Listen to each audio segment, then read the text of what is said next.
محترم بھائیوں، دوستوں اور عزیز بزرگوں،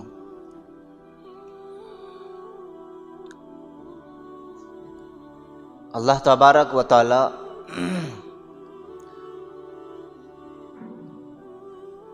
انسان سے سب سے زیادہ محبت کرتا ہے، اور جب انسانوں میں ایمان والا ہوتا ہے تو اس سے اور بھی زیادہ محبت ہو جاتی ہے۔ جیسے کوئی باپ ہو، اس کے دو بیٹے ہوں، ایک فرما بردار ہو، ایک نافرمان ہو، تو ایسا نہیں ہے کہ باپ کو ایک سے محبت ہوگی دوسرے سے نہیں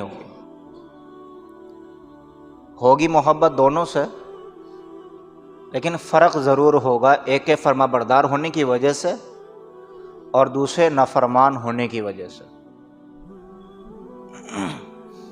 اگر بگڑے ہوئے بیٹے کو، نافرمان بیٹے کو کوئی پریشانی آ جائے تو کوئی باپ ایسا نہیں ہوتا کہ جس کی آنکھوں میں آنسو نہ آئے، کوئی ماں ایسی نہیں ہوتی کہ جس کی آنکھوں سے آنکھوں نہ جھلکے۔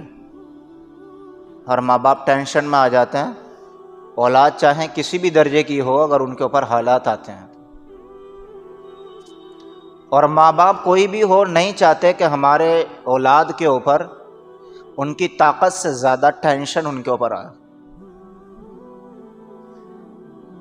اور چونکہ ماں باپ انسانی ہیں تو یہ ہو سکتا ہے کہ وہ پریشانی ماں باپ کی طرف سے بھی آ جائے، یہ ہو سکتا ہے، کیونکہ غلطی انسان سے ہی ہوتی ہے۔ ماں باپ سے زیادہ محبت انسان سے، مسلمان سے اللہ کرتا ہے۔ تو جب ماں باپ کی چاہت یہ نہیں، ماں باپ کی تمنا یہ نہیں کہ اولاد کے اوپر پریشانی آئے، تو پھر اللہ کیسے چاہ سکتا ہے کہ میرے بندے کے اوپر اس کی طاقت سے زیادہ وزن پڑے؟ اب دیکھیے، جب سے بندہ بالغ ہوتا ہے نا، تو بالغ ہونے کے بعد سب سے پہلے جو عبادت فرض ہوتی ہے وہ نماز ہے۔ اور نماز ایک ایسی عبادت ہے کہ بندہ کہیں بھی پڑھ سکتا ہے کہ بھئی آپ جنگل میں ہیں، بڑی فرم میں ہیں، آس پاس مسجد نہیں ہے تو فرم میں پڑھ سکتے ہیں نماز۔ نماز کے لیے پیسوں کی ضرورت نہیں ہے، نماز کے لیے بڑھیا جگہ کی ضرورت نہیں ہے، اور ہر بندہ ہر حالت میں ہر وقت پڑھ سکتا ہے۔ تو نماز ہر بندے کے اوپر فرض کی اللہ نے، مرد ہو یا عورت ہو۔ اب نماز کے بعد زکوٰۃ، روزہ آتا ہے، روزہ ہر بندے کے اوپر فرض نہیں ہے، کچھ لوگوں کے اوپر فرض ہے، کچھ لوگوں کو چھوٹ دے دی ہے، مریض ہے، اگر روزہ رکھنے سے تکلیف بڑھے گی تو شریعت کا حکم ہے، قرآن کا حکم ہے ابھی روزہ نہ رکھو، جب ٹھیک ہو جاؤ گے رمضان کے بعد رکھ لینا۔ تو اگر بندہ بیمار ہو، بیماری کی حالت میں یہ حکم ہو جائے نہ بابا، چاہے کسی بھی حالت میں ہو، چاہے کسی بھی کنڈیشن پوزیشن میں ہو، روزہ رکھنا ہی پڑے گا، تو غیر بھی کیا کہتے؟ لو میاں ان کا یہ مذہب ہے، بیمار سے بھی کوئی کمپرومائز نہیں ہے، بیمار کو بھی کوئی چھوٹ نہیں ہے، یہی کہتے ہیں نا غیر بھی، اور اپنے مسلمان بھائی بھی کتنوں کے دلوں میں جایا ہے ہمارا کوئی مذہب ہے۔ یہاں بخار سے تپ رہے ہیں اور قید دست ہو رہے ہیں، بہت سارے پریشانیاں، کھڑا نہیں ہو جاتا، بیٹھا نہیں جاتا، کچھ کھایا پیا نہیں جا رہا، اور ہمارا مذہب کہہ رہا کہ روزہ رکھو، کہ نہیں جب ٹھیک ہو جاؤ تو رمضان کے بعد رکھ لینا۔ سفر میں ہے، 82 کلومیٹر کا سفر ہے، قرآن کہہ رہا ہے کہ فمن کان منکم مریضا او علی سفر فعدۃ من ایام اخر، مت رکھو روزہ، بعد میں رکھ لینا۔ میں شولہ پور کا سفر کر رہا تھا سن 2019 میں، روزہ رکھ کے گیا میں یہاں سے، سحری میں نے دلی میں لی تھی، اور سفر ہے میرا 1700 کلومیٹر دور کا۔ جیسے ٹرین چلی نا اور ہوا کے تھپیڑے اندر کو آئے، اتنی شدت کی پیاس لگی کہ قابو سے باہر ہو گیا مسئلہ۔ تو اب میرے لیے گنجائش ہے نا کہ روزہ توڑ دے، اب یہاں پر روزہ رکھنا نیکی نہیں ہے، کیونکہ حضور صلی اللہ علیہ وسلم نے جو سفر کیا تھا خانہ کعبہ کو، مکے کو فتح کرنے کا، وہ رمضان میں کیا تھا، اور جب مدینے سے مکہ آتے ہوئے حالات دشوار ہو گئے تو حضور صلی اللہ علیہ وسلم نے رمضان کا روزہ صحابہ کو دکھا کے توڑا تھا، اور فرمایا تھا کہ ایسے سفر میں کہ جس میں پریشانی ہو، بھوک پیاس کی شدت بڑھ جائے، روزہ رکھنا نیکی نہیں ہے. پھر حضور صلی اللہ علیہ وسلم نے وہ روزہ رمضان کے بعد قضا رکھا تھا. تو اب چونکہ جس ٹرین میں جس بوگی میں تھا مسلمان کچھ اور بھی تھے تو وہ مجھے آڑی ترچھی نگاہوں سے دیکھ رہے, اور انہیں سفر کرنا تھا کولہاپور تک سفر کرنا تھا, پورنیہ سے آگے. تو میں نے کہا موقع ملے گا تو انشاءاللہ ان کو سمجھائیں گے. خیر موقع آیا تو ہم نے پھر لمبا چوڑا بیان کرا ان کو بٹھا کر ٹرین میں, تو ان کی سمجھ میں آئی بات. تو بہرحال خلاصہ یہ ہے کہ بندے کے اوپر اس کی طاقت سے اللہ نے کہیں بھی بوجھ نہیں رکھا. اب شادی کا مسئلہ ہے تو حضور صلی اللہ علیہ وسلم نے شادیاں کر کے دکھائیں. کیوں؟ اس لیے کہ میرے امت کے لوگوں پر شادی کے مسئلے میں دشواریاں نہیں آنی چاہیے, ورنہ میری امت کے بہت سارے لوگ کہیں گے کہ ہمارے نبی نے نماز پڑھ کے دکھا دی, روزہ رکھ کے دکھا دیا, زکوٰۃ نکال کے دکھا دی, صدقہ خیرات کر کے دکھا دیا, سفر بھی کر کے دکھا دیے, لیکن ہمارے نبی نے نکاح کر کے نہ دکھائے تو ہم کیسے نکاح کریں؟ تو نکاح کے تعلق سے حضور صلی اللہ علیہ وسلم کا ہمارے سامنے پریکٹیکل بھی ہے, اور ہمارے نبی کا ہمارے سامنے بیان بھی ہے, تقریر بھی ہے, لیکچر بھی ہے. ایک تو یہ ہے کہ نا بندہ صرف لیکچر دیتا رہے تو بات اتنی سمجھ میں نہیں آتی, لیکن جب پریکٹیکل ہوتا ہے تو بات بڑی اچھی سمجھ میں آتی ہے. کوئی بھی ڈاکٹر صرف پڑھنے سے ڈاکٹر نہیں بنتا ہے, بلکہ اس کو پریکٹیکل کرایا جاتا ہے. کئی مہینے کے پریکٹیکل ہوتے ہیں اس کے, کئی مہینے تک بڑے بڑے ڈاکٹروں کے سامنے چیر پھاڑ ہوتی ہے ان کے سامنے. اگر سرجن ہوتے ہیں تو ڈائریکٹ اس کو کلینک پر اسپتال میں نہیں بٹھایا جاتا. تو حضور صلی اللہ علیہ وسلم نے تقریریں بھی کی, بیان بھی کیے, اور پریکٹیکل بھی کیے. اب ہماری شادی بیاہوں میں ایک اور چیز ہوتی ہے جس کو میں نے گزشتہ ہفتے کہا تھا, اس کا نام کیا ہے جی؟ ولیمہ. تو اب دیکھو حضور صلی اللہ علیہ وسلم نے بھی ولیمے کیے ہیں. علی رضی اللہ عنہ حضور صلی اللہ علیہ وسلم کے صرف داماد ہی نہیں تھے بلکہ بیٹے کی بھی حیثیت سے تھے, کیونکہ حضرت علی رضی اللہ عنہ حضور صلی اللہ علیہ وسلم کے گھر میں رہتے تھے. علی رضی اللہ عنہ حضور صلی اللہ علیہ وسلم کی پرورش میں رہتے تھے. حضرت علی رضی اللہ عنہ کے جو والد تھے ابو طالب, وہ مالی حالات کے اعتبار سے بہت زیادہ کمزور تھے. اس وجہ سے حضور صلی اللہ علیہ وسلم نے اپنے چچا کے بیٹے کو اپنے گھر رکھ لیا تھا. علی رضی اللہ عنہ کے ایک اور بھائی تھے حضرت جعفر رضی اللہ تعالیٰ عنہ, تو حضرت جعفر رضی اللہ تعالیٰ عنہ حضرت عباس رضی اللہ عنہ کے گھر رہتے تھے. کہ بھئی اگر آپ کا کوئی بھائی کمزور ہے اور ان کے 2-4 بیٹے ہیں تو ایک آدھا کی ذمہ داری آپ لے لیں. یہ نبی کی سنت ہے کہ بھائی اس بیٹے کو اگر آپ پڑھانے نہیں چاہ رہے, چلو کوئی بات نہیں ہے, مالی حالات کمزور ہیں تو چلو میں اس کی پڑھائی کا ذمہ داری لیتا ہوں. موسم آ گیا سردی کا, بھائی کے پاس پیسے نہیں ہیں کہ بھائی کپڑے وپڑے کیا ہوا, بچوں سے بھی معلوم کر سکتے ہیں, تو بچوں کو کپڑے بنا کر کے دیں, بھائیوں کے بچوں کو کپڑے بنا کر کے دیں. کہاں جائے گا ہمارا پیسہ بھائی کے علاوہ؟ میں ایک بات اور کہا کرتا ہوں ہمیشہ, اور میں یہاں جب بات کہا کرتا ہوں نا تو ایموشنل سا ہو جاتا ہوں, کہ آپ کسی سے بھی کہیں بھی کتنی بھی گاڑی دوستی کر لیں, بھائی سے زیادہ قیمتی چیز آپ کو نہیں مل سکتی. بھائی سے زیادہ قیمتی اور دولت اور کہیں نہیں مل سکتی.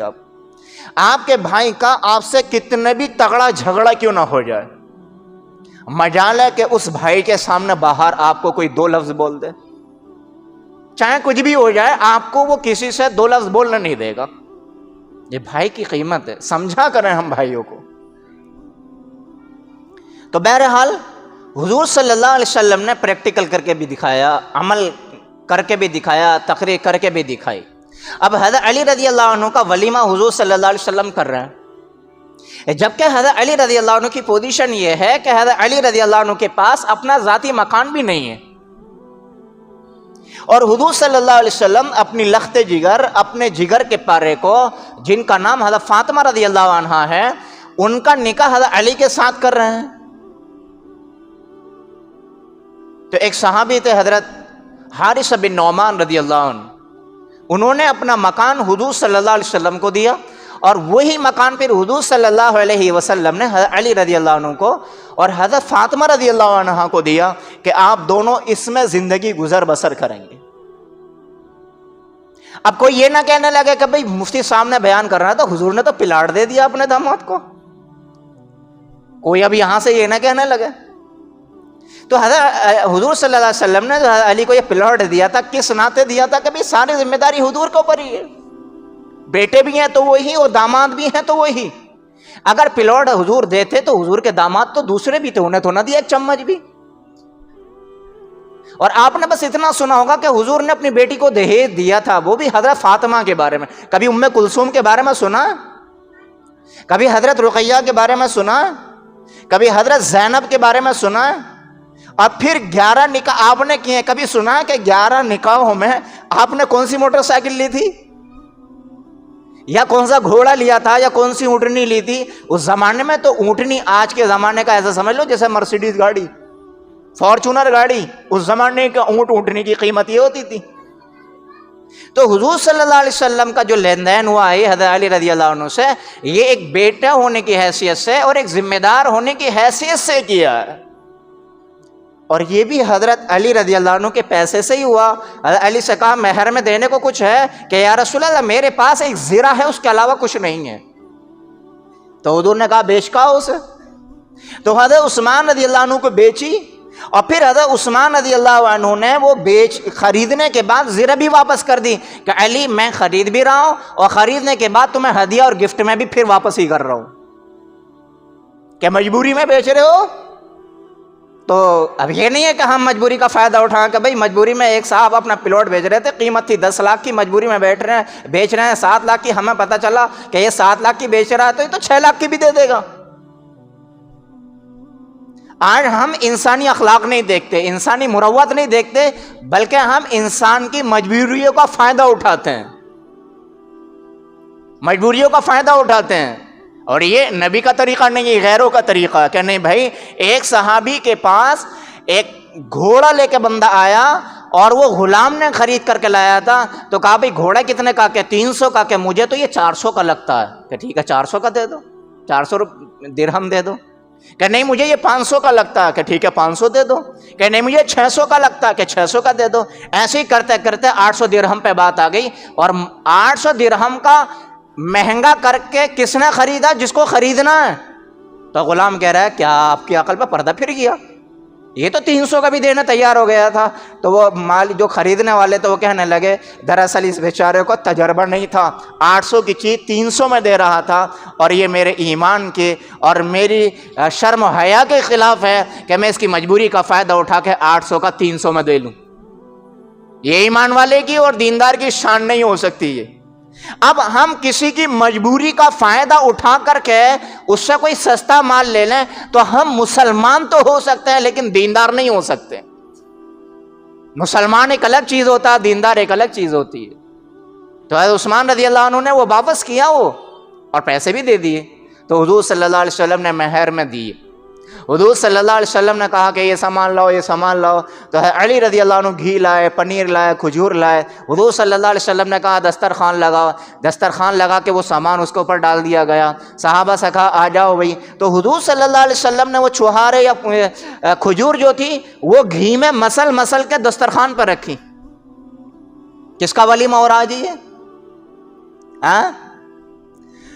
ان صحابی کا ولیمہ ہو رہا ہے کہ جس کو حضرت علی رضی اللہ عنہ کہا جاتا ہے. آج علی رضی اللہ عنہ کے نام پر نعرے لگائے جاتے ہیں. کہتے ہیں نا نعرے حیدری، کیا کہا جاتا ہے؟ نعرے حیدری. اور یہ جتنے نعرے لگانے والے ہوتے ہیں نا، ان کی کوئی شادی بغیر گاجے باجے کے نہیں ہوتی ہے. اور آج تو بڑا ماحول خراب ہو گیا. کیا آپ کے سامنے بیان کیا جائے؟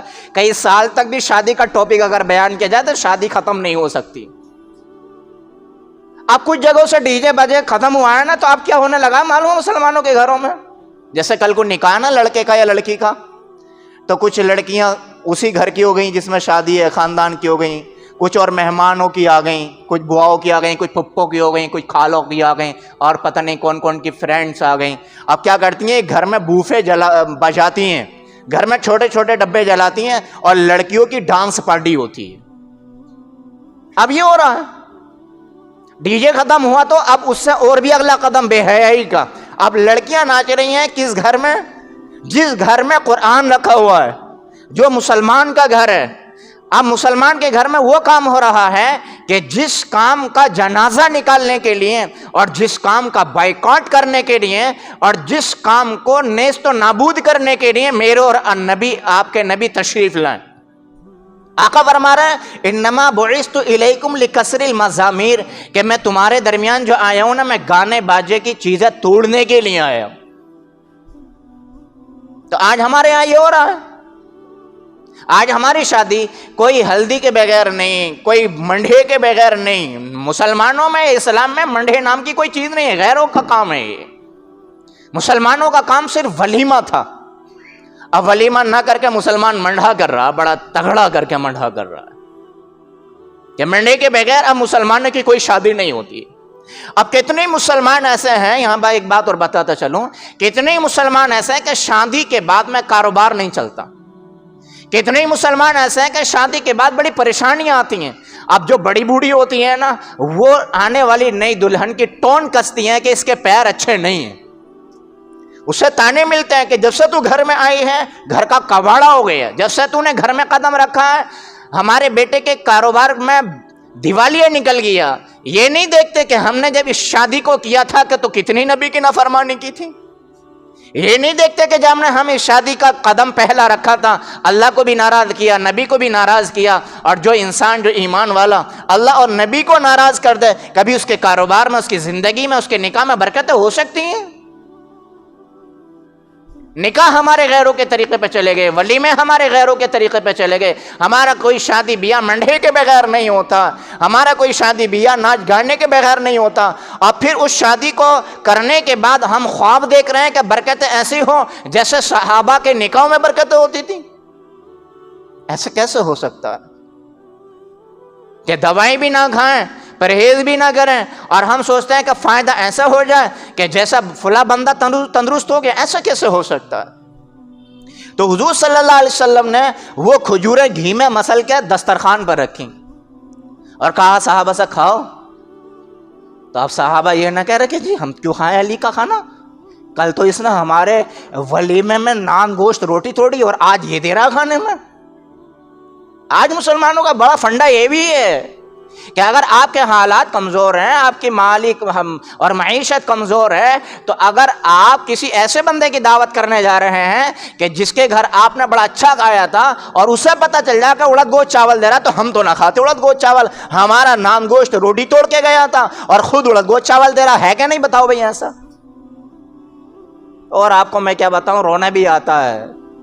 ایک لڑکی کی شادی ہوئی تو اس کا باپ کہہ رہا تھا کہ جی میں محلے والوں کو کھانا دینے کی طاقت نہیں رکھتا.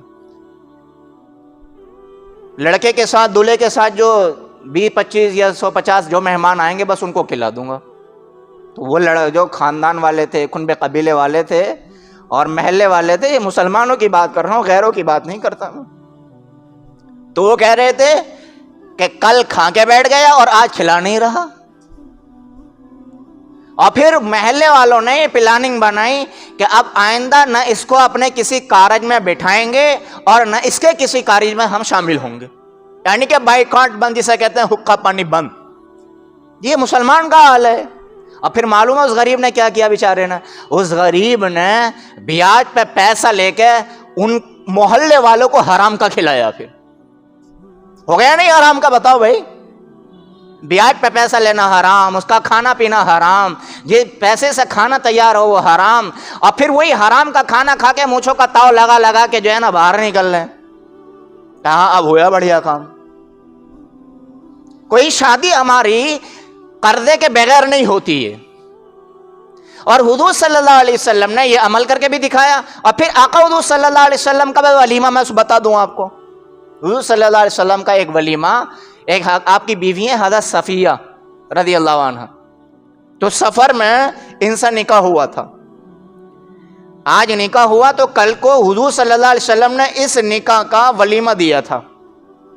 تو ولیمے میں کیا تھا, صحابہ سے سب سے کہا کہ بھئی کل کو ولیمے کی دعوت ہے, کیونکہ میرا نکاح ہوا ہے. حضور نے فرمایا کل کو ولیمے کی دعوت ہے کہ یا رسول اللہ ٹھیک ہے. تو حضور صلی اللہ علیہ وسلم نے دسترخوان لگوایا اور کہا جس کے پاس جو کچھ ہے وہ لا کے دسترخوان پر رکھ لو. اب کوئی گھی لا رہا ہے, کوئی پنیر لا رہا ہے, کوئی ستو لا رہا ہے، کوئی کھجور لا رہا ہے، کوئی چھوارے لا رہا ہے. سب نے اپنا اپنے جو سرمایہ تھا، جو توشہ تھا، وہ حضور صلی اللہ علیہ وسلم کی دسترخوان پر رکھ دیا اور آقا بیٹھ گئے اور سب سے کہا کہ بھئی کھاؤ. تو سب نے کھایا اور کھانے کے بعد میں حضور نے فرمایا یہ ہے میرا ولیمہ. تو اب حضور صلی اللہ علیہ وسلم نے یہ نہیں کہا کہ بھئی میرے پاس گنجائش کم ہے، لاؤ ابو بکر تم بھی قرضہ دو، علی تم بھی قرضہ دو، عثمان تم بھی قرضہ دو، اور فلاں تو بھی قرضہ دے دے، اور فلاں تو بھی قرضہ دے. حضور صلی اللہ علیہ وسلم کو تو یہ کہنے کی ضرورت بھی نہیں تھی، بلکہ اشارہ کر دیتے تو آپ کی دسترخوان پر وہ کھانے ہو جاتے جو ملک شام اور ایران اور روم کے بادشاہوں کو نصیب نہیں ہوتے. وہ کھانے آپ کے دسترخوان پر ہوتے. لیکن حضور صلی اللہ علیہ وسلم کو وہ کر کے دکھانا تھا جو امت کے سامنے بھی حالات پیش آنے تھے. آقا نے کہہ کے دکھا دیا کہ اگر دیکھو ایسی سچویشن میں، ایسی صورت میں حال میں ہو تو ولیمے ایسے بھی کر لینا کہ اگر گوشت کے لیے پیسہ نہ ہو تو دال روٹی میں بھی تمہارا ولیمہ ہو جائے گا. نہ کرنے والے کے ماتھے پہ شکن آنا چاہیے اور نہ کھانے والے کے ماتھے پہ شکن آنا چاہیے. اگر کسی کے بھی ماتھے پہ شکن آ گئی تو یہ میرے نبی میرے طریقے پر نہیں ہو گئے. یہ حضور نے کر کے دکھایا. اور جب حضور صلی اللہ علیہ وسلم حضرت علی کا ولیمہ دے رہے تھے نا تو صحابہ آگے زیادہ. علی رضی اللہ عنہ نے کہا یا رسول اللہ صحابہ تو بہت آگے، رشتہ دار بہت آگے، مہمان بہت آگے، دوست بہت آگے. تو حضور نے فرمایا اس سارے کھانے کو جو ہے نا، یہ کھجورہ وغیرہ جو ہے نا، سب کو ہانڈی میں رکھو اور کپڑا ڈھک دو اس پہ. تو حضور صلی اللہ علیہ وسلم کے کہنے پر ایسے ہی کیا گیا. آقا اپنے ہاتھ سے نکالتے گئے، 8-8 10-10 لوگوں کو بلا کے کھلاتے رہے، بانٹتے رہے، کھلاتے رہے، بانٹتے رہے، کھلاتے رہے. سارے صحابہ نے ولیمہ کھا لیا حضرت علی کا. اور حضرت علی کہتے ہیں جب میں نے اس ہانڈی میں جھانک کے دیکھا نا، جس ہانڈی میں یہ سارا ساز و سامان رکھا تھا، علی کہتے ہیں ایسا لگتا ہے جیسے کہ ایک کھجور بھی اس میں سے کم نہیں ہوا ہے. یہ کیا ہے؟ یہ نبی کے طریقے کی برکت ہے. یہ برکت آج بھی ہمیں نصیب ہو سکتی ہیں. بس شرط یہ ہے کہ ہمیں اپنا وہ ضمیر پیدا کرنا پڑے گا، ہمیں اس یقین پر چلنا پڑے گا، اور یہ سارا کا سارا آگا محمد مصطفیٰ کے طریقے پر چلنے سے. تو ایک ولیمہ حضور صلی اللہ علیہ وسلم کا حضرت صفیہ کے ساتھ ایسا کہ گھی، ستو اور کھجور کے علاوہ کچھ اور نہیں. یہ وہ ولیمہ ہے کہ دنیا کا ہر انسان ایسا ولیمہ دے سکتا ہے. اور ایک ولیمہ اور ہوا حضور کا حضرت زینب بنت جہش رضی اللہ عنہ سے. جب حضرت زینب رضی اللہ عنہ سے نکاح کیا نا حضور صلی اللہ علیہ وسلم نے، تو سارے مدینے والوں کی دعوت کی، اور اس ولیمے میں آقا نے گوشت اور روٹی کھلایا تھا. کیا کھلایا؟ گوشت اور روٹی کھلایا تھا. تو آج کی زبان میں کیا کہنے جی سے؟ قورمہ روٹی. تو حضور صلی اللہ علیہ وسلم کا ایک ولیمہ قورمہ روٹی کا بھی ہوا ہے، اور سارے مدینے والوں نے کھایا. یہ ایک ولیمہ سارے مدینے والوں نے. علی رضی اللہ عنہ کا ولیمہ سارے مدینے نے کھایا. حضور صلی اللہ علیہ وسلم کا ولیمہ جب زینب رضی اللہ عنہ سے ہوا، جو ہماری ماں ہیں، ان کا ولیمہ سارے مدینے نے کھایا. اور حضرت صفیہ رضی اللہ عنہ کا ولیمہ تھوڑے سے لوگوں نے کھا، مختصر لوگوں نے کھایا. اب یہ بھی ہمارے سامنے پہلو موجود آ گیا، یہ بھی ہمارے سامنے پہلو آ گیا. دونوں راستے ہمارے سامنے ہیں. اب خلاصہ یہ نکلا ہے کہ بھئی اگر گنجائش ہو تو گنجائش کے مطابق ولیمہ کر لو. اگر گنجائش ہو کہ بھئی ہمارے خاندان میں 60-70 لوگ ہیں تو صرف 60-70 لوگوں کا ولیمہ کر لو. ولیمے کے لیے قرضہ لینا دینا یہ اچھی بات نہیں ہے. اور آج تو قرضے کا ایسا ماحول ہو گیا کہ جو غریب طبقے کے لوگ ہیں وہ زکوٰۃ کا مال وصول کر کے اپنی شادیوں میں لگانے لگے. بتائیے کہ جس جگہ مال خرچ کرنا ہی نہیں آیا ہے اس جگہ امت آج زکوٰۃ کا مال خرچ کرنے لگی. تو اب مسلمان بھیک نہیں مانگے گا تو کیا کرے گا؟ آج دیکھو سب سے زیادہ بھیک مانگنے والوں کی تعداد مسلمان ہے کیا نہیں ہے؟ گرچہ وہ بات الگ ہے کہ غیر بھی مسلمان کے بھیش میں آ کر کے مسلمانوں کے محلے میں جا کے بھیک مانگ رہے ہیں. لیکن یہ بات بھی سچ ہے کہ زیادہ تر جو بھیک مانگنے والے ہیں وہ مسلمان ہیں. کیوں؟ اس لیے کہ مسلمان کا مال لمبی لمبی چوڑی چوڑی شادیوں سے نہیں بچ رہا. مسلمان کا مال بیجا تعمیر میں لگنے سے نہیں بچ رہا ہے، مسلمان کا مال بیجا کپڑے خریدنے سے نہیں بچ رہا۔ اس وجہ سے مسلمان کا جو غریب طبقہ ہے وہ آج غریب کا غریب ہی ہے۔ اور جب مسلمان کا مال ان جگہوں سے بچ کر امت پر خرچ ہو رہا تھا تو ایک زمانہ وہ بھی آیا، عمر بن عبدالعزیز رحمت اللہ علیہ جو خلفائے راشدین میں سے آتے ہیں، ان کا زمانہ وہ تھا کہ ان کے زمانے میں مسلمانوں میں کوئی بھی غریب ایسا نہیں تھا کہ جو زکوٰۃ کا بھی مستحق ہو۔ کوئی غریب ایسا نہیں تھا، سارے زکوٰۃ دینے والے، سارے زکوٰۃ دینے والے، سارے زکوٰۃ دینے والے۔ اور اس وقت امت کے پاس ایسی مالداری نہیں تھی جیسی آج مالداری ہے۔ اور ایک بڑا عجیب واقعہ سامنے آیا، وہ سنا دوں آپ کو، کیونکہ آج میں یہ شادی پوری کر کے مانوں۔ حیدرآباد میں ایک مسلمان نے اپنی بیٹی کی شادی میں 16 کروڑ روپیہ خرچ کیا۔ کتنا جی؟ 16 کروڑ روپیہ خرچ کیا حیدرآباد میں ایک مسلمان نے اپنی بیٹی کی شادی میں۔ اب 16 کروڑ روپے کی شادی کرنے والا ارب پتی تو ہوگا نا۔ اس کی ایک فرم ہے، اس فرم میں ایک مولوی صاحب امامت کرتے تھے، مولانا خلیل الرحمن سجاد نعمانی دامت برکاتہم، ان کا نام سنا؟ انہوں نے یہ واقعہ بیان کیا۔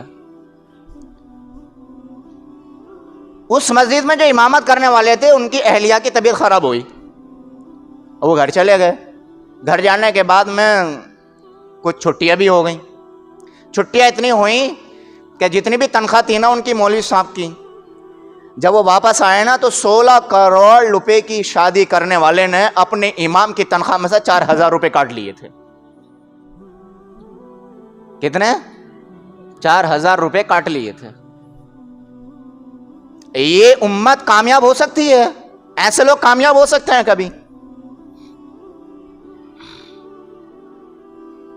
کہ امت کا مال آج زیادہ تر شادیوں پہ خرچ ہو رہا ہے، زیادہ تر۔ میں نے بھی کسی ہفتے بتایا تھا کہ 7-8 لاکھ روپے میڈیم آدمی جب جوڑ کر رکھتا ہے نا اور ایک بیٹی کی شادی کرتا ہے تو وہ 7-8 لاکھ روپے کا جو اس نے ایک پہاڑ سے کھڑا کرا تھا نا وہ سب خرچ بھی ہو جاتا ہے اور قرضہ بھی ہو جاتا ہے غریب کے اوپر۔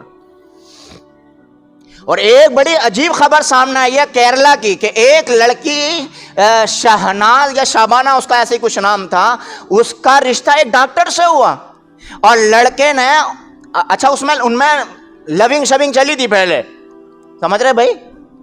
لونگ شبنگ میں جو ہے نا وہ شادی کا میٹر آ گیا کہ جی شادی کرو، تو لڑکے نے لڑکی سے ڈیمانڈ یہ رکھی کہ مجھے 150 سکے سونے کے چاہیے، 150 سکے سونے کے چاہیے، BMW چاہیے مجھے جہیز میں، BMW چاہیے۔ لڑکی کا باپ ہے نہیں، اس کا انتقال ہو چکا ہے، اور لڑکی بھی ڈاکٹر ہے۔ جب لڑکی کے گھر والوں سے اتنا بندوبست نہیں ہو سکا تو لڑکی نے سوسائڈ کر لیا، خودکشی کری لڑکی نے۔ اور جو سوسائڈ نوٹ لڑکی نے لکھا تھا اس کے آخر میں لکھا تھا کہ اس دنیا کے اندر کوئی کسی کا ہمدرد نہیں ہے، اس دنیا کے اندر ہر کسی کو صرف مال چاہیے اور کچھ نہیں چاہیے، ہر کوئی مال کا بھوکا ہے اس دنیا کے اندر۔ تو بھائیو کہ نبی نے دیکھو ولیمہ بھی کر کے دکھا دیا، اور ولیمہ کرنا سنت ہے۔ کیا ہے جی؟ کیونکہ 3 سنتیں تھی نا، کہ بھئی نکاح میں خطبہ پڑھنا، چوہارے بانٹنا، اور تیسری سنت ولیمہ کرنا۔ اور ولیمہ کرنا صرف 2 دن تک سنت ہے، یہ بھی بتا دوں میں آپ کو۔ ولیمہ کرنا کتنے دن تک سنت ہے؟ صرف 2 دن تک۔ حضور نے فرمایا پہلے دن حق ہے مہمانوں کا، اور دوسرے دن سنت ہے، اور حضور نے فرمایا تیسرے دن تو دکھلاوا ہے، اور جو دکھلاوا کرتا ہے اللہ اسے رسوا کر دے گا۔ تیسرے دن ولیمہ کرنا جائز نہیں ہے۔ حضور صلی اللہ علیہ وسلم کی حدیث ہے، ترمذی شریف کی حدیث ہے، کہ آقا نے فرمایا جو تیسرے دن ولیمے کے نام پر کھانا کرتا ہے نا یہ دکھلاوا کر رہا ہے، اور اللہ اسے اس کے گھر میں بیٹھ کر رسوا کرے گا۔ تو یا تو پہلے دن ہے یا دوسرے دن، تیسرے دن وہ ولیمہ نہیں رہتا ہے۔ زیادہ سے زیادہ عام ضیافت کہہ سکتے ہیں، لیکن ولیمے کی سنت ادا نہیں ہوگی اس سے۔ یہ حضور کا فرمان ہے، میں اپنے گھر سے نہیں کہہ رہا بات۔ عام طور پر آج کل رواج چلنے لگا نا کہ تیسرے دن ولیمہ کر رہے ہیں، 1 ہفتے کے بعد ولیمہ کر رہے ہیں، یا 6 دن کے بعد ولیمہ کر رہے ہیں۔ یہ ولیمے کی سنت نہیں ہوتی ہے۔ تو تیسری سنت جو ہے ولیمہ، اور ولیمہ کرنا سنت ہے، اور سنت میں دیکھو گنجائش ہی گنجائش ہوتی ہے۔ سنت کا مطلب یہ ہے کہ یہ تمہارے نبی کا طریقہ ہے، اب کرنے چلے تھے سنت. اب اسی ولیمے میں ایک اور ایسا کام ہوتا ہے کہ جو غلط ہی غلط ہے. وہ کیا ہے؟ وہ ہے نوتا لینا، نوتا دینا. اور میاں میں اپنے بیٹے کا ولیمہ دے رہا ہوں نا تو شادی ہال کے گیٹ پہ ہی بیٹھ گیا کہ بیٹا کھانا کھانا بعد میں جا کر پہلے جیب ڈھیلی کر دے ادھر کو. یہی تو مقصد ہے وہاں بیگ لے کے بیٹھنے کا، اور کیا ہے. اب اگر کوئی بغیر پیسے دیا جا رہا ہے نا تو وہ شرمندگی کی وجہ سے اندر جا نہیں سکتا. اور کتنے ہی ایسے میرے پاس آ کے کارگزاریاں سنائیں گے کہ آج ولیمے کی دعوت تھی، گیا نہیں. میں کیوں نہیں گیا؟ کہ لفافے میں دینے کے لیے گنجائش نہیں ہے میرے پاس. کئی کیس میرے پاس ایسے ہیں. اب دیکھو مسلمان جب نبی کے طریقے سے ہٹا تو مسلمانوں نے الٹی گنگا بہائی کہ جہاں پیسے کی ضرورت نہیں تھی وہاں نوتے کے نام سے پیسے دیے. اور جب ایک مسلمان بیمار ہو جاتا ہے یا تگڑا والا ایکسیڈنٹ ہو جاتا ہے اور ہاسپٹلائز ہو جاتا ہے، جب اس کو دیکھنے کے لیے مسلمان جاتا ہے تو اس کا اور کھان پان کر کے آتے ہیں. اسے نوتا نہیں دیتا کوئی بھی، اسے لفافے نہیں دیتے. لفافے کہاں دینے تھے؟ اسپتال میں دینے تھے لفافے. تو لفافے کہاں دینا شروع کر دیے مسلمان نے؟ شادی کے موقع پہ دینا شروع کر دیے کہ لے تو کر ہی رہا تھا فضول خرچی، ہم بھی کر بانگے تیرے ساتھ، لے تو اور ہم سے لے. اب ذرا بتاؤ یہ جو نوتا دیا جا رہا تھا کس نام سے دیا جا رہا تھا؟ کوئی کہہ سکتا ہے کوئی ایک نام لے کے کہہ سکتا ہے کہ جی اس نام سے؟ اگر ہیلپ کے نام سے دیا جا رہا تھا، مدد کے نام سے دیا جا رہا تھا تو پھر تو لینے کی نیت ہی نہیں ہونی چاہیے. اور جب ہیلپ اور مدد کے نام سے دیا جاتا تو پھر کاپی پہ بیٹا لکھواتا کیوں ہے 500 روپے ہے جی کہ جی میں 500 روپے دے رہا ہوں، لکھ دیو ذرا میرا. اب یہ 500 روپے دے رہا ہے تو کل کو جب یہ اپنی بہن یا بیٹی کی شادی کرے گا تو اب اسے یہ ہوگی کہ حاجی جی کے یہاں 500 روپے دے کے آیا تھا، جب میرے یہاں آئیں گے تو 1000 نہ تو کم سے کم 500 تو دے گا حاجی. اور اگر ایک بھی نہ دیے تو، اور اسے پتا چلا کل کو، تو پھر کیا ہوگا؟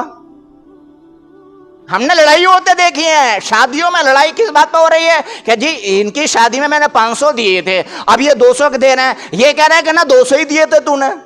لڑائی ہوتی دیکھی ہے ہم نے. تو اب اگر 500 کی جگہ 1000 دیے جا رہے ہیں تو 500 کا کیا ہو گیا؟ اب بیاج ہو گیا نہیں ہو گیا جی بیاج؟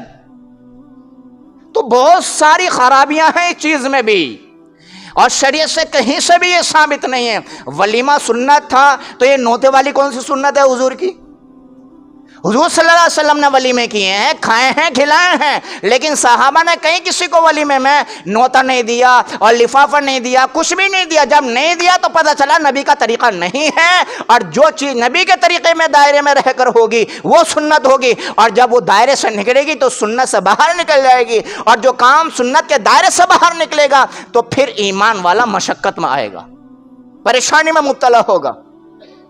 تو اس لیے بھائیو یہ ولیمہ صرف سنت ہے، اور سنت آدمی کو اپنی گنجائش کے مطابق کرنی چاہیے. اب ضروری نہیں ہے کہ بھئی میں نے 300 کے گھر کھایا تھا تو 300 کے یہاں دعوت کرنا میرے لیے ضروری ہے. نہیں، ضروری نہیں ہے.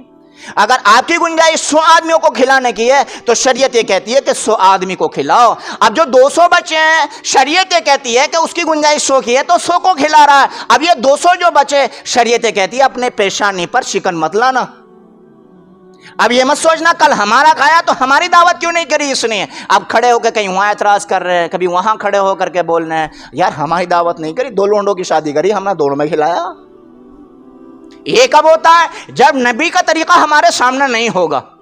نبی صلی اللہ علیہ وسلم کا حال یہ ہے کہ حضور صلی اللہ علیہ وسلم نے جب علی رضی اللہ عنہ کا ولیمہ کیا ہے تو حضرت جابر رضی اللہ تعالیٰ عنہ کو ولیمہ کھلایا. لیکن جب جابر کی شادی ہوتی ہے تو 8 دن کے بعد پتہ چلتا ہے کہ جابر نے نکاح بھی کر لیا اور ولیمہ بھی دے دیا. اور حضور صلی اللہ علیہ وسلم نے ذرہ برابر بھی ناراضی کا اظہار نہیں کیا کہ میرے داماد کا ولیمہ تو کھا لیا، میرا ولیمہ تو کھا لیا، میری بیٹی کا ولیمہ تو کھا لیا.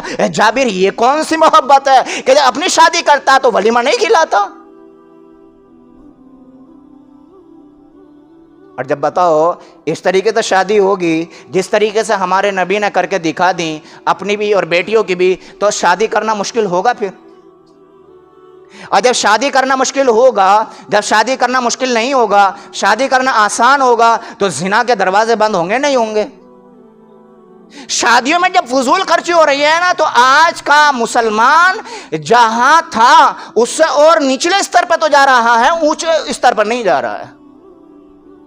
اور یہ جہیز کی جو رسم ہے نا، دہیز کی جو رسم ہے، یہ بھی صرف انڈیا، پاکستان، بنگلہ دیش میں ہی ہے، کہیں اور دوسرے دیشوں میں نہیں ہے۔ آپ عرب جا کے دیکھ لیں، آپ سعودی کنٹریز میں جا کر دیکھ لیں، آپ عرب دیشوں میں جا کے دیکھ لیں، وہاں دہیج نہیں چلتا ہے، وہاں پر سب کام لڑکے کو انتظام کرنے پڑتا ہے کہ جی میری بیوی آئے گی، ڈبل بیڈ، ہاں تو لڑکا خریدے گا ڈبل بیڈ۔ گاڑی نہیں ہے، ادھر ادھر جانے کی ضرورت پڑے گی، لڑکا خریدے گا۔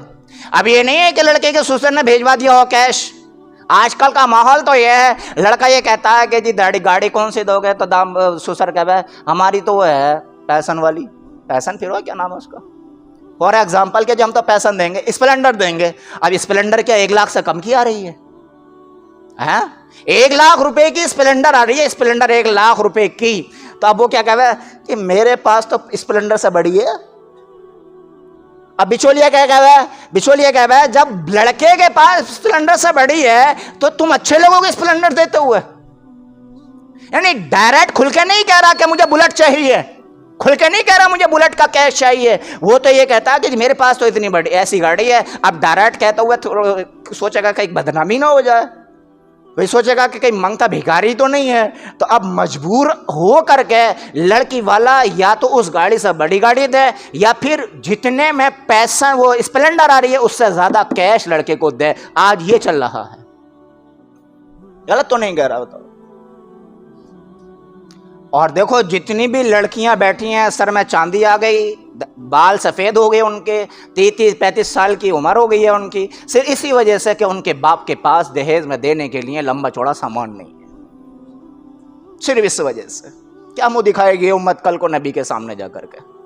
میں نے بتایا اس سے پہلے کہ ایک مسلمان لڑکا اچھی پوسٹ پر پہنچا اور اس کے گھر والوں نے 17-18 رشتے اس وجہ سے کینسل کیے کہ اگر رشتہ اگر ہمیں کرنا ہے تو 50 لاکھ سے زیادہ کا معیاری رشتہ ہمیں کرنا ہے، کہ جو رشتے سے لے کے شادی تک کم سے کم 50 لاکھ روپے اٹھائے۔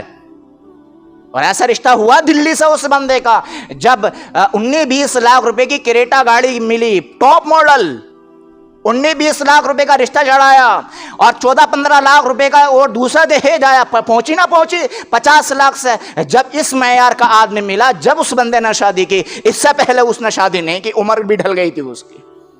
آج یہ ہمارا حال، اور حضور نے صاف اعلان کر دیا کہ شادی 4 مقصد کو سامنے لے کر ہوتی ہے، یا تو اونچے خاندان سے ہوتی ہے، یا خوبصورتی کو دیکھ کے ہوتی ہے، یا مالداری کی وجہ سے ہوتی ہے، یا دین کی وجہ سے ہوتی ہے۔ جو میرا ہوگا وہ دین کو سامنے رکھ کے شادی کرے گا، جو یہودیوں کا، عیسائیوں کا، کافروں کا، مشرکوں کا ہوگا، یا تو وہ خوبصورتی کو دیکھ کے شادی کرے گا، یا مال کو دیکھ کے شادی کرے گا، یا اونچے حسب نسب کو دیکھ کے شادی کرے گا۔ میرا ہوگا تو ان مدوں کو سامنے رکھتے ہوئے شادی نہیں کرے گا۔ تو اس لیے بھائیو، یہ جو نکاح کے نام پر ہم نے نبی کی سنت کا مذاق بنایا ہے نا، یہ مذاق بنانا چھوڑیں اور نبی کی زندگی کو پڑھیں، وہ والی زندگی جو شادی والی زندگی ہے حضور کی، وہ والی زندگی جو نبی کے سسر ہونے والی زندگی ہے، کہ آپ بھی سسر بنیں 2-2 3-3 صحابہ کے، اور آپ بھی دوسرے صحابہ کے سسر بنیں، آپ ابو بکر کے داماد بنیں، آج آپ حضرت عمر رضی اللہ عنہ کے داماد بنیں، اور آپ حضرت عثمان رضی اللہ عنہ کے سسر بنیں، علی رضی اللہ عنہ کے سسر بنیں، حضرت ابو العاص کے سسر بنے، اور پھر صحابہ کے رشتے ہوئے ہیں اور صحابہ کی شادی ہوئی ہیں۔ وہاں پر کیا ہوا؟ جو ہوا صرف وہی دین ہے، اور جو نہیں ہوا وہ دینداری نہیں ہے، یا تو دنیا ہے یا رسم و رواج ہے، اس کے علاوہ کچھ نہیں ہے۔ اور اللہ جو دے گا وہ نبی کے طریقے پہ دے گا، دنیا داری پہ کچھ نہیں دے گا۔ تو ہمارے بیان کا خلاصہ کہ صرف یہ 6 چیزوں کا نام شادی ہے۔ پہلی کیا ہے بھائی؟ 2 فرض ہو گئے تھے نا، پہلی کیا ہے؟ گواہوں کا ہونا، اور دوسرا فرض ہے لڑکا لڑکی ایک دوسرے کو قبول کرتے ہیں، اور تیسرا واجب ہے مہر ادا کرنا، اور اب 3 سنتیں ہیں کہ نکاح کا خطبہ ہو، اور دوسری سنت ہے کہ چوہارے بانٹے جائیں، اور تیسری سنت ہے کہ ولیمہ ہو۔ ولیمہ کیسا ہو؟ ہم نے اپنے نبی کا ولیمہ بتا دیا۔ اب اس میں بس اتنی گنجائش نکل سکتی ہے کہ بھئی لڑکی والا بغیر کسی دباؤ کے، بغیر کسی ڈیمانڈ کے، بغیر کسی دکھلاوے کے لڑکی کو جو کچھ چاہے دینا چاہے دے سکتا ہے۔ مانگ نہیں ہونی چاہیے لڑکے کی طرف سے، ذرہ برابر مانگ نہیں ہونی چاہیے، اشاروں میں بھی نہ ہو، وضاحت کے ساتھ بھی نہ ہو، اور کوئی لڑکی والا کوئی کسر نہیں چھوڑتا، یاد رکھنا۔ اور سب سے بڑی دولت تو یہ ہے کہ اس نے اپنے جگر کا ٹکڑا آپ کے حوالے کر دیا. اس سے بڑی دولت اور کیا ہو سکتی ہے؟ 8 10 18 20 سال تک یا 20 22 سال تک یا 20 25 سال تک اس نے کس طریقے سے اس کو پالا ہے اور پروان چڑھایا, پڑھائی لکھائی کی ہے, تعلیم و تربیت کی ہے, اور تعلیم و تربیت کے بعد میں ایک اپنے جگر کا ٹکڑا وہ آپ کے حوالے کر رہا ہے. اس سے بڑا اور جگرا کیا ہو سکتا ہے؟ اگر الٹا قانون ہوتا کہ نہیں بیٹی ہماری ہے, لڑکا آپ ہمیں دو گے, تو پھر کون برداشت کرتا؟ اور جب کسی کی بیٹی اس کی چوکھٹ سے ودا ہوتی ہے تو باپ کے دل سے پوچھ کے دیکھو اس کے دل پہ کیا گزر رہی ہے, اور ماں کے دل سے پوچھ کے دیکھو اس کے دل پہ کیا گزر رہی ہے, اور اس کی بہنوں اور بھائیوں کے دل سے پوچھ کے دیکھو کہ تمہارے اوپر کیا گزر رہی ہے. کہ پوری رات ہو جاتا ہے باپ کو بھی روتے ہوئے, ماں کو بھی روتے ہوئے, بھائی بہنوں کو بھی روتے ہوئے کہ آج ہمارے گھر سے ہماری بہن, ہماری بیٹیا ودا ہو گئی ہے. تو اس سے بڑا اور دہیج کوئی نہیں ہو سکتا. اور ایسی مثالیں آج بھی ہیں, آج بھی ایسی شادی ہو رہی ہیں. پونا کے اندر بیکری والے کے نام سے ایک بندہ مشہور ہے, حاجی جی ہیں, اربوں خربوں پتی ہیں, ان کے بیٹے کی شادی مسجد میں ہوئی ہے, نکاح مسجد میں ہوا ہے, اور صرف لسی پہ, کھجور پر اور پانی پر نکاح ہوا, باقی کوئی بھگیڑا نہیں ہوا, کوئی بہیڑا نہیں ہوا, کوئی دان دہیج نہیں, کوئی جوڑا توڑا نہیں, کوئی گھوڑا نہیں. یہ 2-3 چیزوں پر اتنا کروڑ پتی, اربوں پتی شادی نکاح مسجد میں کر رہے ہیں, ان کی ناک نہیں کٹ رہی تو ہماری کیسے ناک کٹ سکتی ہے بھائی؟ تو بغیر کسی دباؤ کے لڑکی والا اپنی گنجائش کے مطابق, اپنی حیثیت کے مطابق, چاہے چمٹا دے دے, چاہے چمچ دے دے, لڑکے والے کو بھی چاہیے کہ بھائی خوشی سے رکھ لے, اس میں جو ہے نا طوفان بدتمیزی نہ کرے کہ کل 2-3 دن شادی کرنے ہوئے لڑکی کو تانا ملنا شروع ہو جاتا ہے کہ تیرے باپ نے دیا ہی کیا ہے. اور کل کو یہی ہوتا ہے کہ اگر وائپر نہیں ہوا نا تو لڑکی کی ساس کہتی ہے کہ وائپر تو اپنے ماں کے گھر سے نہیں لائی, پیر میں چپل پہننے کے لیے اگر ضرورت پڑ گئی نہیں کہ تو اپنے باپ کے گھر سے لائے کیا. کہ شروع میں تو یہ کہہ دیتا کہ نا بابا ہمیں نہ چاہیے, صرف لڑکی چاہیے, اور باپ نے جب اپنی گنجائش کے مطابق کام کیا نا تو پھر اس لڑکی کو تانے کبھی شوہر دیتا ہے, کبھی داماد, کبھی نندے دیتی ہیں, کبھی سسر, کبھی ساس, کوئی نہ کوئی ایک گھر میں پیدا ہو جاتا ہے جو لڑکی کو تانا دیتا ہے دہیج کے نام پر. بس اتنی گنجائش ہے. اور جب لڑکی کی شادی ہوتی ہے نا تو بڑی لمبی چوڑی باراتیں آتی ہیں. شریعت میں اس کا بھی کوئی ثبوت نہیں ہے, بارات نبی نے نہیں بتائی ہے, شریعت میں بارات نام کی کوئی چیز ہے ہی نہیں. اب ہماری لڑکی کی شادی ہے, بھائی ٹھیک ہے آپ 10-5 لوگ لے کے آ جانا, 50-60 لوگ لے کے آ جانا. اب اس موقع پر 10-5 لوگوں کو اور بلایا جا سکتا ہے, لیکن لڑکی والوں پر زور دینا نا بابا ہمارے یہاں سے تو 400 آئیں گے. اب ایک رشتے کی بات چل رہی ہے, رشتے کی, تو لڑکی والے یہ کہہ رہے ہیں کہ ہمارے یہاں رشتہ نہیں چڑھے گا, ہمارے یہاں گود بھرائی نہیں ہوگی, اور ہمارے یہاں دام دہیج نہیں ہوتا. لیکن جب بارات کا مسئلہ آیا تو لڑکی والا خود کہہ رہا کہ آپ بارات میں 200 آدمی لا سکتے ہو, جس کی کوئی گنجائش نہیں اس کا تو وہ کروانے کو تیار ہے. تو یہ سارا شریعت کے خلاف ہے. اس لیے شادی سادگی کے مطابق کریں. اب ایک اور کیا ٹرینڈ چل رہا ہے کہ اگر لڑکی کی شادی ہوتی ہے نا تو کسی شادی ہال میں ہوتی ہے اور سارا دام دہیج شادی ہال میں لا کر سجایا جاتا ہے جیسے دکانوں میں لگا ہوا ہوتا. کیا ضرورت تھی اس کی؟ بھائی چپکے سے خاموشی کے ساتھ 1-2 دن پہلے جو آپ نے خوشی سے دیا ہے اپنی بیٹی کو ان کے گھر پہنچا دو, لو بھائی ہو گئی بات ساری ختم. لیکن یہ دکھلاوا ہوتا ہے نا, یہ ریاکاری ہے, یہ دکھلاوا ہے. اور اللہ کے رسول نے فرما دیا کہ جو دکھلاوا کرتا ہے اللہ اسے رسوا کر دے گا. تو ولیمہ اپنی گنجائش کے مطابق, لڑکی کا کھانا دے رہے ہیں, لڑکی کا نکاح ہے تو گنجائش کے مطابق, یہ نہیں ہے کہ 400-500 لوگ ہو. جب اپنی گنجائش کے مطابق ہر کام ہوگا تو شادی بیاہ کرنا بڑا آسان ہوتا چلا جائے گا. اور جتنے بھی یہ گناہ ہو رہے ہیں, آف لائن ہو رہے ہیں, آن لائن ہو رہے ہیں, جتنے بھی یہ سارے کے سارے گناہ ہو رہے ہیں, ہماری دھی بیٹیاں غیروں کے پاس جا رہی ہیں. میں نے بھی پیچھے بتایا تھا کہ شولہ پور کے اندر ایک لڑکی غیر کے پاس گئی. کیا کے پاس؟ غیر ایمان والے سے اس نے شادی کی, ہندو سے شادی کی. اور معلوم ہے جب اس لڑکی سے بات کی نا جا کر کے ایک صاحب نے, تو پتہ ہے کیا کہا اس لڑکی نے؟ کہا میرا رشتہ 45 جگہ سے کینسل ہو چکا ہے, صرف 2 وجہ سے. 2 وجہ سے. پہلی وجہ کہ میرا رنگ تھوڑا سانولا ہے, اس وجہ سے کینسل ہوا. اور دوسرے اس وجہ سے کہ میری ماں بیوہ ہے, میرا باپ نہیں ہے, تو میری ماں پر میرے پاس دام دہیج دینے کے لیے کچھ نہیں ہے. یا تو دہیج کے مدعے کی وجہ سے یا میرا رنگ سانولا ہونے کی وجہ سے مسلمانوں نے 35 جگہوں سے رشتہ میرا کینسل کرا ہے. اور جب غیر ہندو لے کے گیا نا مجھے, نہ اس نے میرا رنگ دیکھا نہ دہیج دیکھا, صرف مجھے اکیلی کو لے جا کر اپنے گھر بٹھا لیا. بتاؤ میں کیوں ان کے پاس نہ ہوں؟ تو ان بھیڑوں کی وجہ سے، ان تمام بدتمیزی اور طوفان کی وجہ سے ہماری دھی بیٹیاں غیروں کے پاس جا رہی ہیں۔ تو جب یہ دروازے بند ہوں گے نا تو پھر کیا ہوگا؟ اس پہ ویرام لگے گا، اس پہ پرتیبند لگے گا، اور ہماری دھی بیٹیوں کی شادیاں پھر جلدی ہونا شروع ہو جائیں گی۔ پھر یہ جتنے بھی طوفانی بدتمیزیاں ہو رہی ہیں نا، یہ سب ختم ہو جائیں گی۔ بس آخر میں ایک بات اور بتاتا چلوں میں کہ چاہے وہ ولیمہ کریں یا لڑکی کے نکاح کے موقع پر 10 پیپ 10 5 2 250 لوگوں کو کھانا دیں، اپنی گنجائش کے حساب سے، سہولت کے اعتبار سے شادی حال بھی کر سکتے ہیں، لیکن نکاح مسجدوں میں ہی کریں ضرور۔ نکاح کہاں کریں؟ مسجدوں میں ہی کریں۔ اور ولیمے کا مقصد صرف یہ ہے، ولیمے 2 وجہ سے کیے جاتے ہیں۔ ایک تو اس وجہ سے کہ اللہ نے ایک بیٹی کو ایک کے بیٹے کے ساتھ نکاح کے ذریعے بیوی بنایا ہے، تو اس رشتے کے شکر ادا کرنے کی وجہ سے ولیمہ، کہ اللہ تیرا شکر ہے کہ تو نے نکاح کے ذریعے ہمیں ایک دوسرے کا کر دیا۔ اس پر جو اللہ کا شکر کیا جاتا ہے وہ ولیمے کے ذریعے کیا جاتا ہے۔ اور دوسرا یہ مقصد ہوتا ہے تاکہ سارے لوگوں کو پتہ چل جائے کہ بھئی فلاں کی بیٹی فلاں کے بیٹے کے گھر چلی گئی ہے نکاح کے ذریعے۔ صرف یہ 2 مقصد ہیں ولیمے کا، اور کوئی اور مقصد نہیں ہے۔ تو بھائیو، جتنے بھی اب تک بیان ہوئے ہیں شادی کے ٹاپک پر، نکاح کے ٹاپک پر، منگنی کے ٹاپک پر، سب اسی کے مطابق کریں گے نا انشاءاللہ۔ قدم بڑھائیں، انشاءاللہ اللہ کی مدد آئے گی، برکتیں آئیں گی، رحمت آئیں گی۔ نبی کے طریقے پر چلیں، برکتیں نہ یہ ہو ہی نہیں سکتا، یہ نہیں ہو سکتا۔ یہ آج نہیں تو کل دیکھیں گے، اپنی آنکھوں سے دیکھیں گے۔ اس لیے ہم سب کے اوپر ذمہ داری بھی ہے نبی کا امتی ہونے کے ناطے، اور ہم سب کا فرض بھی بنتا ہے کہ ہم اپنی بیٹی کی شادی کریں یا بیٹے کی شادی کریں، اپنی گنجائش کے مطابق پیر چادر میں پھیلائیں، اور صاف لفظوں میں کہیں کہ بھئی ہمیں شادی ایسے کرنی ہے جیسے ہمارے نبی نے ہمیں گنجائشیں دی ہیں، ہمارے نبی نے کر کے دکھائی ہیں، ہمارے نبی نے بیان کر کے بتائیں۔ اس طریقے سے کریں گے، کل کو آپ کا بھی بھلا ہوگا، ہمارا بھی بھلا ہوگا، کیونکہ جو کام نبی کے طریقے پر ہوتا ہے، اللہ کی قسم زندگی سے لے کر کے جنت میں پہنچانے تک یہی ہمارے کام آئے گا، ورنہ اس کے علاوہ کوئی اور بات اور کوئی کام نہیں ہے جو ہمارا ساتھ دینے والی ہو۔ اللہ عمل کی توفیق عطا فرمائے۔